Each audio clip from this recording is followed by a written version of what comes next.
Napakaganda ng kinabit nating cylinder head dito mga kabro sa Tiga Ilocos, si Bossing na nasa Hawaii. Yun, shoutout Bossing na nasa Hawaii. Ito na yung motor mo, TMX 125 Alpha. Convert sa 200cc mga kabro. Syempre pati panggilid yan, naka-convert niya. Okay, yung cylinder head natin, ayan o. May takip na yung ASB niya, yung kabitan ng ASB may takip na siyang kasama. May kasama na rin siyang stud bolt. Alright, yan o, 200cc conversion mga kabro from Hawaii. Yun o, si Bossing na nasa Hawaii. Shoutout sa iyo Bossing, maraming salamat sa tiwala. Start na natin, push button natin o. Yun o, hintuturo lang yung ginamit natin o. Isa pa. Ayun o, hintuturo. Yung iba naman, kuko lang. Siyempre, hintuturo na may kuko yung gagamitin natin. Yun o. Alright, 200cc mga kabro from Ilocos. Ayan, okay na tong motor mo Bossing. Saktong 200cc lang yan o, napaka-smooth. Yun. Alright, 62mm stroke, Sigunyal, CG200, 63.5 cylinder block. And then ito yung mga pang 175 cylinder head na napaka-smooth na napaka-brusko. Ayan o, bruskong tunay mga kabro. Alright. Okay, so tara na. Para makauwi na rin sila Bossing, sinakay lang nila ito sa van. Okay.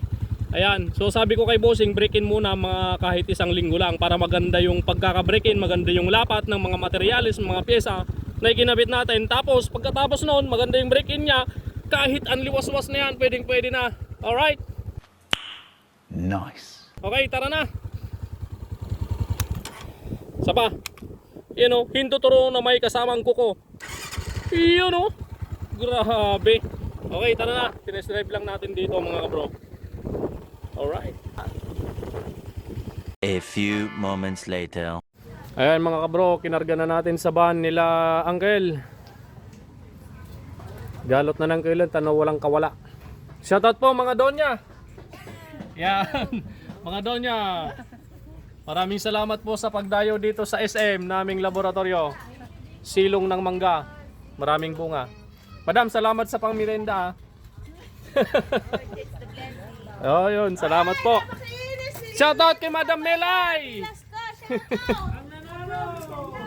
Bisitahin muna natin si Brother Lito dito. Maghapon na naglilinis ng makina mga kabro. Eh paano ba naman ganito kaitim yung nililinis nyo? Ayan, napakaitim. Ngayon, napaputi na niya yung isa. Nasaan yung isa bro? Napaputi mo. Nandun, sinampay muna niya para one. Oh, sobrang itim. Pero papuputin ni Brother Lito yan dahil siya, mahabang pasensya. Oo. Para lalagnatin ako. Para daw lalagnatin si Brother Lito sa paglilinis. Ayan o. Okay. Salamat Uncle ha. Ingat sa pagdadrive. Matulog ka muna mamaya. Para hindi pagod. Madam, salamat. Fishbomb muna tayo Madam Donya. Kahit madumi yung ima ko. Te, salamat po. Ayan. Sarado ko na. Thank you. Alright. Ingat po. Uwi na sila Bossing. From Ilocos mga Bossing. Maraming salamat kay Sir Felipe na nasa Hawaii. Okay, tara. Tapos na yung trabaho natin. Si Brother Lito hindi pa. Naglilinis pa. Maghapon na linis yan. Magkape muna tayo. Shoutout kay Uncle. Ayan. Tiga saan ka Uncle? Urdaneta. Yan yung wave 100 niya. Palit Sigunyal kasi lost thread na yung tornilyuhan doon sa may castle nut. Kaya palit Sigunyal na. Mahirap i-kwan yan. Bossing from Kuya po. Yan. 6 speed naman yung naging problema nito. Hindi nagkakambyo. Ang naging problema yung yung star niya naging problema, kumalas yung Jess na tornilyo. Pero ngayon okay na. Oh, laro na tayo. Ayan.